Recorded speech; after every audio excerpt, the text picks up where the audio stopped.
নমস্কার বন্ধুরা, কেমন আছো সবাই? আশা করি খুব ভালো আছো। তো আজকে আমি চলে এসেছি পুরনো প্যান দিয়ে বালিশের ঘোর বানানো, মানে যে বালিশের তুলো ভরা হয় সেই বালিশটা বানানো।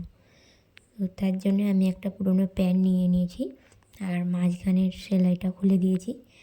তো ওই দুটোকে মানে দুটো পাকে একসঙ্গে জয়েন করতে হবে। তো প্রথমে আমি মেশিনে সুতোটা পরিয়ে নিচ্ছি। আর ভিডিওটা দেখার আগে সবার কাছে অনুরোধ রইল চ্যানেলটা সাবস্ক্রাইব করে পাশে থাকার, আর একটা লাইক করে দিও, আর কমেন্টে জানিও কেমন লাগলো ভিডিওটা, বন্ধুদেরকে শেয়ার করে দিও। তো এরপর দেখো আমি দুটোকে একসঙ্গে জয়েন করেছি, পা দুটোকে সেলাই করে নিচ্ছি। তারপরে আর যে কোমরের দিকে আর পায়ের নিচের দিকে উঁচি দিয়ে দিয়ে সেলাই করতে হবে। তো দেখো আমি কিভাবে সেলাই করছি, আমি তোমাদেরকে যতটা পারছি দেখানোর চেষ্টা করছি। আর ভিডিওটা ফোনের মাধ্যমে হচ্ছে, এক হাতে ধরিয়ে ধরিয়ে করছি, তার জন্য একটু অসুবিধা হচ্ছে। দেখো আমি কিভাবে সেলাইটা করছি কুচি দিয়ে দিয়ে, তোমরাও এরকম করে সেলাই করবে কুচি দিয়ে।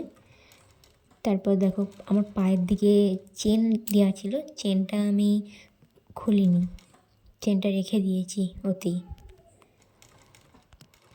আর চেনিতে আমি সেলাই করেছি চেনের যে জিপারটা আছে না আটকানোর, ওটার বাইরে। তো দেখো আমার কুচি দিয়ে সেলাই হয়ে গেছে। এরপর একটা নিচের দিকে যে কাপড় লাগে না কুচিতে, ওটা আমি আস্তে আস্তে সেলাই করে দিচ্ছি।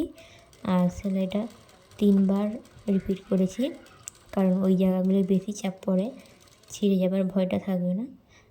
আর এই যে ভিতরে যে কাপড়টা দেখো, আমি ওটা কিন্তু কাটবো না, ওটা সমেতই থাকবে।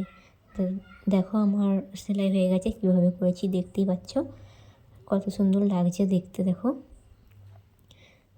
আর তোমাদের কেমন লাগছে এরকম একটা আইডিয়া তোমরা কিন্তু অবশ্যই জানিও কমেন্ট করে। আর এই যে তালির যে কাপড়টা, ওটা একটা অন্য চুড়িদারের থেকে নিয়েছি।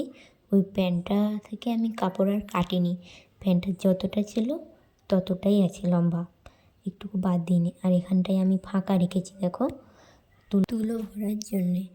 তো দেখো আমার ওড়টা তৈরি হয়ে গেছে। তোমরা অবশ্যই সাবস্ক্রাইব করে দিও চ্যানেলটা। আজকের মতো টাটা।